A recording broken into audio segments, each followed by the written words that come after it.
लाडक्या बहिणींना आवाहन केले की रात्री 1 वाजता नाहीतर पहाटे 5 वाजता तुम्ही फॉर्म भरा. आता मला त्यांना हे विचारायचं आहे की महाराष्ट्रामध्ये जेवढ्या पण लाडक्या बहिणी आहेत त्यातल्या 70 ते 80% महिला या सगळ्याच काही सुशिक्षित नाही आहेत की ज्यांना सर्व्हरवरती स्वतः कॉम्प्युटरवर जाऊन मोबाईलवरती जाऊन फॉर्म भरता येतील. त्यांना ई सर्व्हरची मदत घ्यावी लागते. सेवा केंद्रामध्ये त्यांना लाईन लावून उभं राहावं लागतं आणि कॅप्चा परत रिफ्रेश परत हे असले वर्ड त्यांना समजत नाहीत हे जर कॉम्प्युटरवरती आले तर. मग या महिलांसाठी तुम्ही ते पोर्टल बनवलंय का IT इंजिनियरसाठी बनवलेलं आहे? तर तुम्ही त्यांना भरता येत नाही आणि तुम्ही सांगता आता पहाटे 5 वाजता रात्री 1 वाजता तुम्ही भरा. रात्री 1 वाजता मग ई सेवा केंद्र तुम्ही रात्री 1 वाजता चालू ठेवणार आहात का? पहाटे 5 वाजता म्हणजे 24 तास तुम्ही चालू ठेवणार आहात का? त्याचा एक आम्हाला खुलासा करा.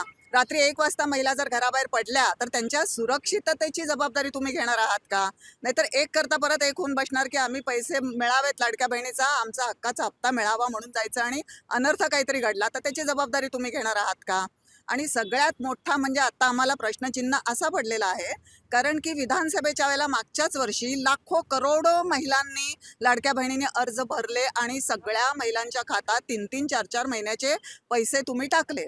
आणि आता मात्र तुम्हाला तुमचं झालं, विधानसभा झाली, तुमचं सरकार आलं, त्यांच्या मतांचा तुम्ही उपयोग करून घेतलेला आहे. सर्व लाडक्या बहिणींनी तुम्हाला भरघोस मतदान दिलेलं आहे. तुमचं सरकार हे केवळ तुमच्या कर्तृत्वावर नाही आहे, तर ते लाडक्या बहिणींच्या मतदानामुळे त्यांच्या आशीर्वादामुळे तुमचं सरकार आलेलं आहे. आणि आता मात्र पैसे द्यायला तुमच्याकडे फंड्स नसतो. परवा आमच्याच माननीय छगन भुजबळ साहेबांनी सांगितलं की आता दिवाळीचा शिधा मिळणार नाही, कारण लाडक्या बहिणींना निधी जातोय. सरकारचे सगळी कामं प्रोजेक्ट बंद पडलेले आहेत लाडक्या बहिणीमुळे असं तुम्ही सांगता, पण इथं लाडक्या बहिणींना पण पैसे तुम्ही टाकत नाहीयेत. आणि आता मात्र तुम्ही करोडो लाडक्या बहिणींमधून क्रायटेरिया लावून त्याच्यातनं एक KYC करून अनेक जवळपास 60% महिला तुम्ही अपात्र ठरवलेल्या आहेत. राहता राहिल्या 40% महिला. मग त्यांच्यासाठी तुमचा सर्व्हर कसा बंद पडतो? तेव्हा करोडो महिलांनी भरल्या तेव्हा तुमचा सर्व्हर चालू होता.